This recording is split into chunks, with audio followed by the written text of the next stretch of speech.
Hola Eli, ¿cómo estás? Buenas tardes. Así es, el día de mañana es un día muy importante para el coronel Harvey Colchado, pues ya ha sido citado formalmente ante la Inspectoría de la Policía Nacional para que dé su manifestación referente a esta denuncia que hace el presidente Pedro Castillo contra el coronel Colchado luego de su participación directa en el allanamiento a Palacio de Gobierno. Allanamiento que, por cierto, se hizo por una orden judicial que ejecutó el equipo que lidera el coronel Colchado. No fue una iniciativa del coronel, sino es respuesta a una decisión judicial.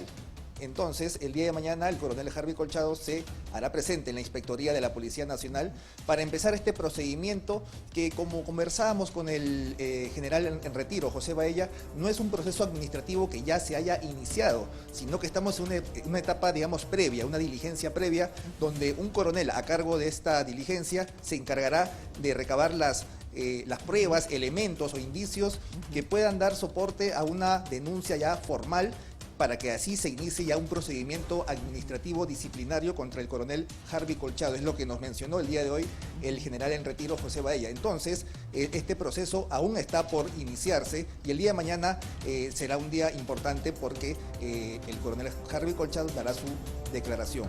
Por otro lado, Eli, hay que mencionar también de que se ha estado comentando mucho en las últimas horas una declaración de la fiscal Marita Barreto, encargada de este equipo de fiscales especiales para luchar contra la corrupción en el poder, referente a algunos usuarios en redes sociales que estarían siendo pagados por el Estado. Serían trabajadores públicos, servidores del Estado, que estarían pues formando estas redes de llamados troles, que están encargados de dar información malintencionada en los medios digitales. Es lo que ha mencionado el día de ayer aquí en Panamericana, en 2022, la fiscal Marita Barreto, y que se está investigando esta presunta red de troles y que ya estarían identificados incluso los nombres de estos trabajadores, Eli, y esto en las próximas semanas seguramente vamos a tener más información sobre el tema, Eli. Sí, Álvaro, vemos que eso de los troles ocurre en otros países. Yo no tenía conocimiento de que aquí también se podía aplicar y de hecho está ocurriendo según la denuncia de la fiscal Barreto. Y claro, hay que tener identificadas a estas personas porque divulgan información falsa y muchas personas terminan creyendo este tipo de contenido porque tienen un gran poder de acaparar, ¿no? Varias plataformas digitales. Entonces, ese es un tema. Por otra parte, también, Álvaro, incidir en esta citación al coronel Colchado justamente cuando hay este cambio, ¿no?, en los altos mandos de la policía, Álvaro.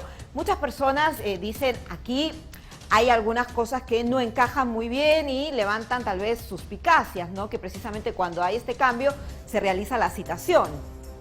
Así es, el último fin de semana vimos cómo se concretó el cambio en el alto mando policial. Fue algo sorpresivo y justo se da cuando el presidente de la República tramita esta denuncia contra el coronel Harvey Colchado a través de su defensa legal. Se cambió a los 3 primeros lugares de la Policía Nacional, al comandante general, al inspector y al jefe del Estado Mayor, y ahora el nuevo inspector va a ser el encargado de liderar toda la investigación en torno al caso del coronel Harvey Colchado. Entonces, para algunos, esto se toma como que se ha elegido un inspector a la medida de las conveniencias del presidente de la República. Que le aceptara. Así es. Y el día de ayer el ministro del Interior, Willy Huerta, en el Congreso, prácticamente se inmoló por el presidente de la República porque el ministro dijo: yo tomé la iniciativa de que se haga el cambio en el alto mando policial. El presidente lo decidió, pero yo le propuse a él este cambio. Álvaro, y lo que llama la atención es que dice que es para combatir la delincuencia, que los índices están descontrolados, situación que es real, pero efectivamente ¿habrá tenido ese fin? ¿Harán algo para combatir la criminalidad que cada día reportamos más muertos a manos de criminales, delincuentes? Lo que muchos se preguntan es si es que se puede terminar con este problema de la delincuencia y el crimen organizado en solo 3 meses de gestión del anterior comandante general de la policía, que por cierto había presentado alguna serie de operativos policiales con ciertos resultados.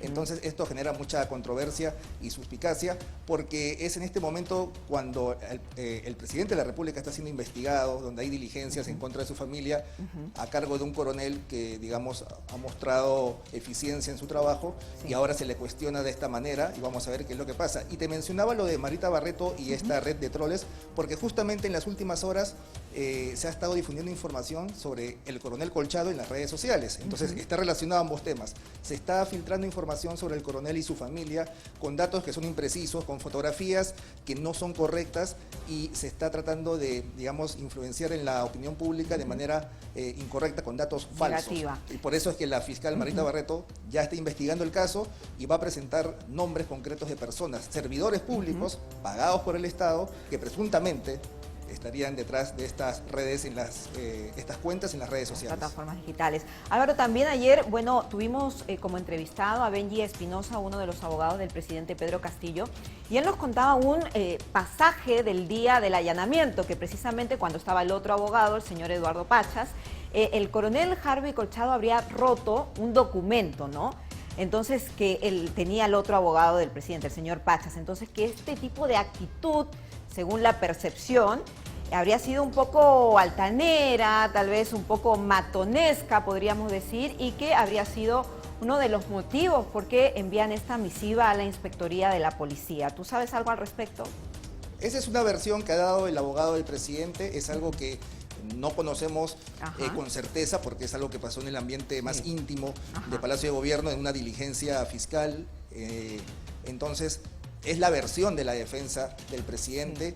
Vamos a ver si es que esto es verdad, eso se puede corroborar con los testigos que estuvieron en esta diligencia, tanto del equipo de fiscales, del equipo de la Policía Nacional, y vamos a ver si es que esto es así. Es el argumento de la defensa, estamos acostumbrados también a escuchar a los abogados del presidente siempre dando ese tipo de argumentos.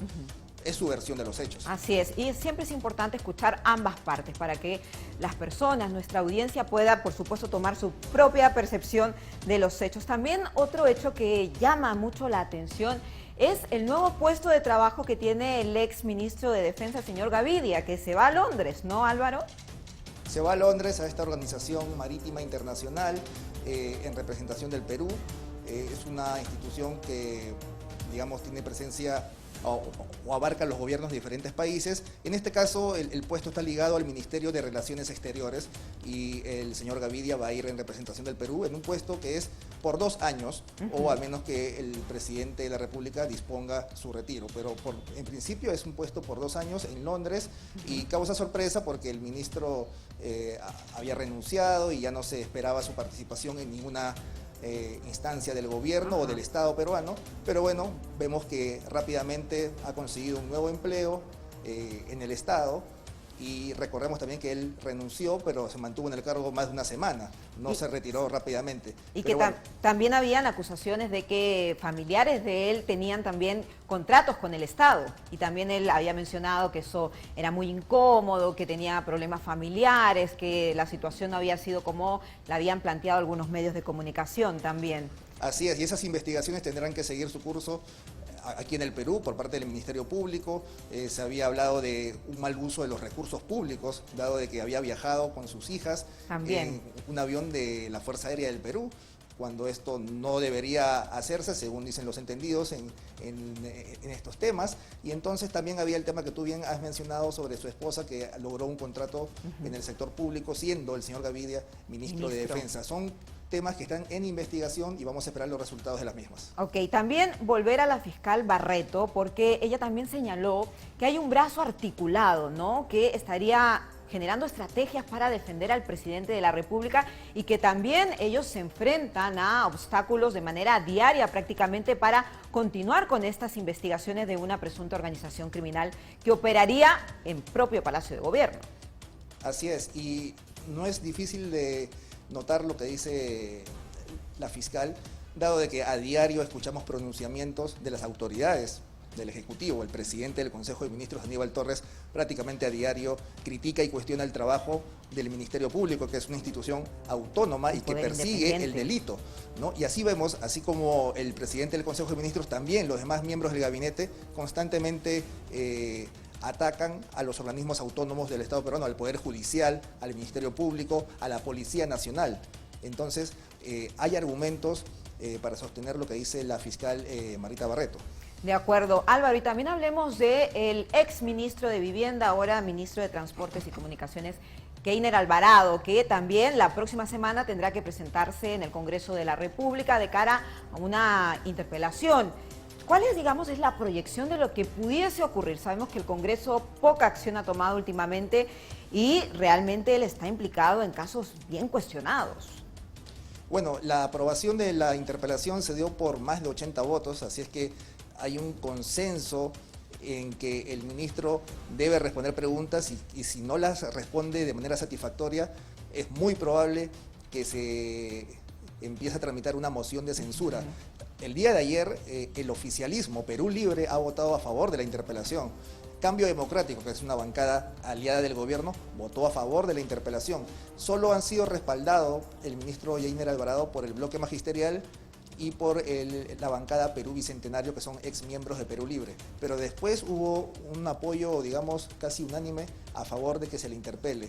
Es muy probable que si estas respuestas no son satisfactorias, se impulse una moción de censura y probablemente el ministro sea censurado porque hay más de 80 votos que sí quieren ver al ministro o respondiendo claramente o fuera del cargo porque se ha pedido su renuncia también y es algo que se podría concretar en los siguientes días. Recordemos que el ministro Alvarado está siendo investigado por presunto delito de organización criminal por estas licitaciones que podrían ser irregulares y que beneficiaron a algunas obras en Anguía y en Cajamarca en general. Álvaro, y recordemos que Panorama también publicó esta fotografía en la que se ve al ministro con precisamente el empresario Espino en un cumpleaños, entonces también había una relación bastante cercana, por lo menos lo que se puede apreciar en esa imagen.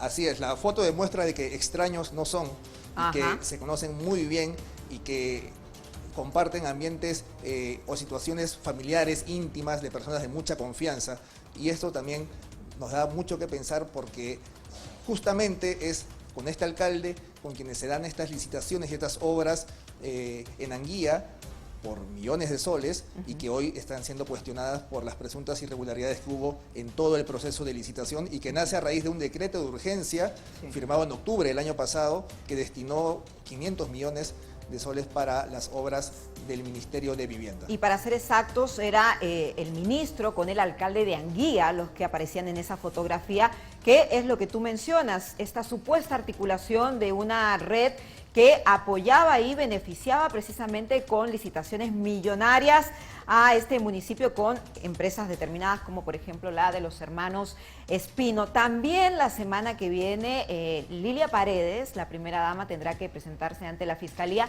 y recordemos, Álvaro, que el presidente de la República dijo que no había ningún problema en entregar el pasaporte de la primera dama, pero luego su abogado cambió, digamos, de idea. Entonces también hay bastante expectativa respecto a lo que pudiese ocurrir.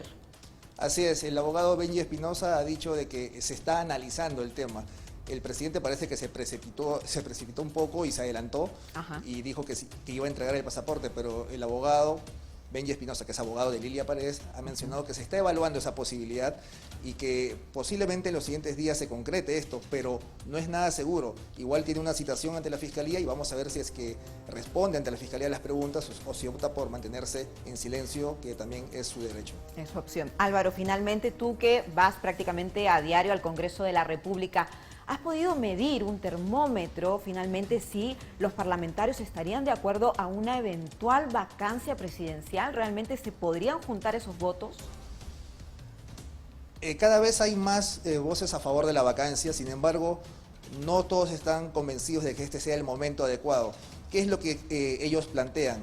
La oposición quiere que en primer lugar se destituya a Dina Boluarte como vicepresidenta de la República y para que esto se concrete tiene que terminarse todo el proceso en la subcomisión de acusaciones constitucionales. Denuncia que está en una etapa inicial realmente y que va a demorar todavía algunos meses. No quiere la oposición vacar al presidente Pedro Castillo y tener a Dina Boluarte como la sucesora del mandatario Pedro Castillo, porque consideran de que es lo mismo. Incluso Jorge Montoya de Renovación Popular ha manifestado esto que te digo claramente, no es una especulación, es un plan que tiene la oposición, destituir e inhabilitar a Dina Boluarte y luego vacar a Pedro Castillo. Ese es el plan de Renovación Popular, de Avanza País, bancadas que se muestran en esa postura.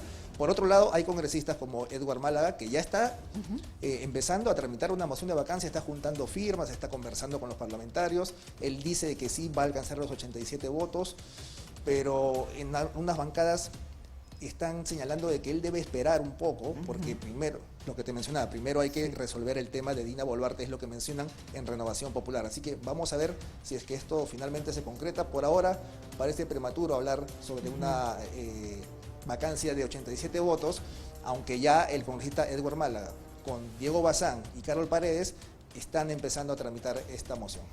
La situación de precisamente la vicepresidenta, la señora Dina Boluarte, se ha quedado estancada en la subcomisión de acusaciones constitucionales, Álvaro, ¿no?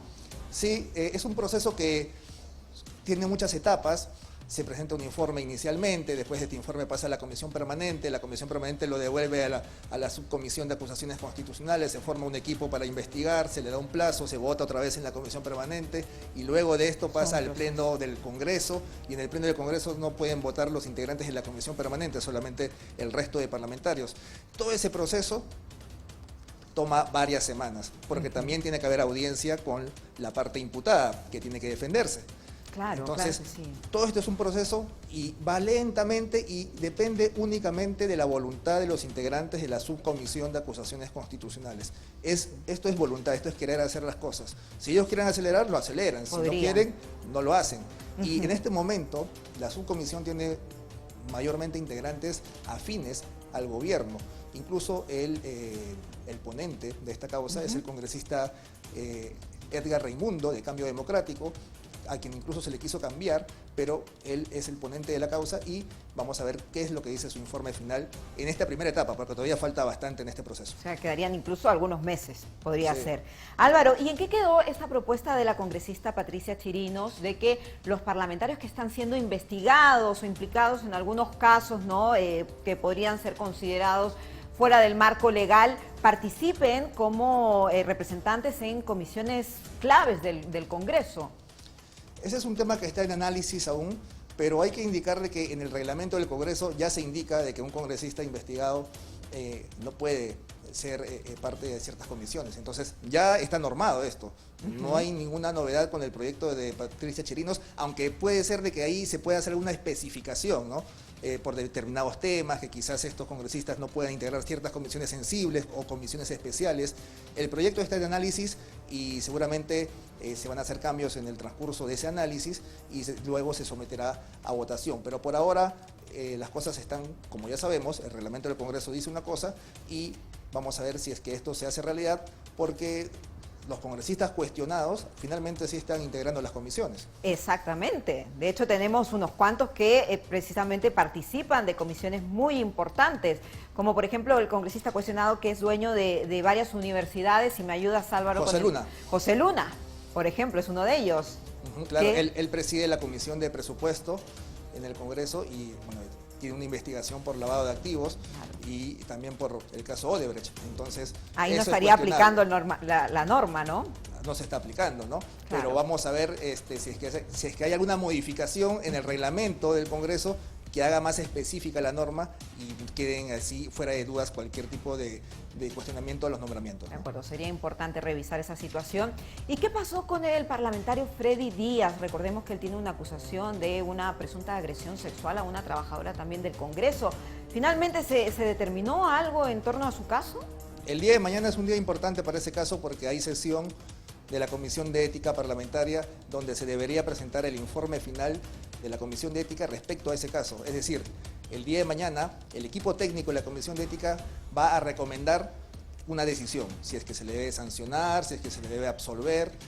Eso mañana lo vamos a saber y luego de esta decisión será comunicada al Pleno del Congreso. Entonces, atentos también, el día de mañana miércoles hay sesión de la Comisión de Ética y se debería dar este informe final sobre el caso del congresista Freddy Díaz, quien hace un par de semanas acudió a una sesión de esta comisión para dar sus descargos y fue de manera virtual y vamos a ver si es que reaparece el congresista, porque ya no se le ha visto nunca más.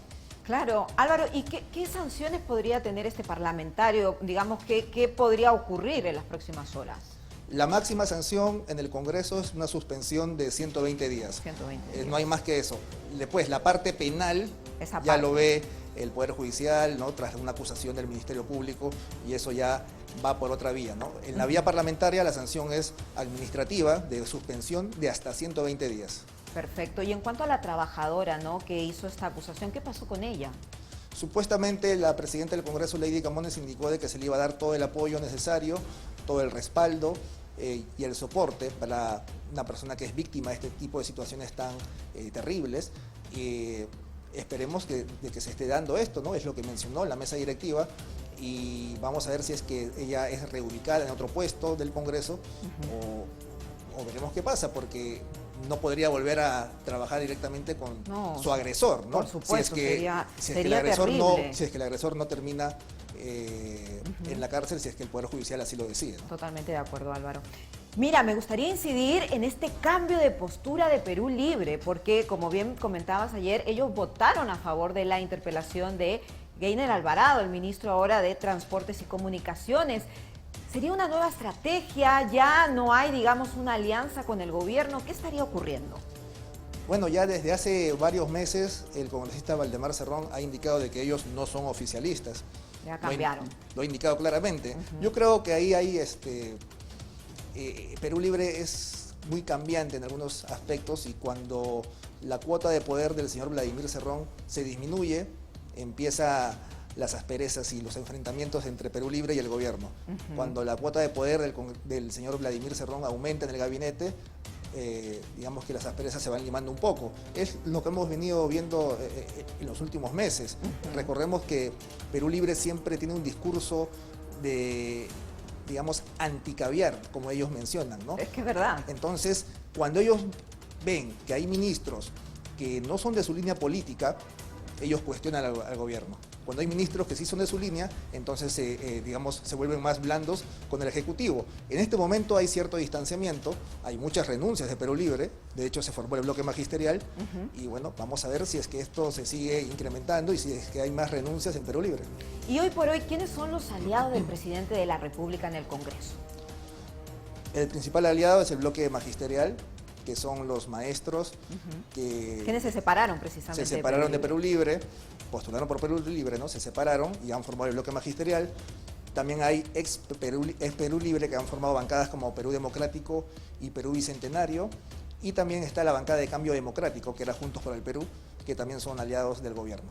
Ajá, y para recordar a todos los televidentes, Álvaro, ¿cuántas mociones de vacancia se han presentado desde que el presidente Pedro Castillo asumió el cargo? Aproximadamente. Fueron 2 mociones de vacancia que se presentaron contra el presidente Pedro Castillo, ninguna prosperó, pero una sí llegó a admitirse a debate. Una se presentó y no pasó al debate, se rechazó desde el primer momento.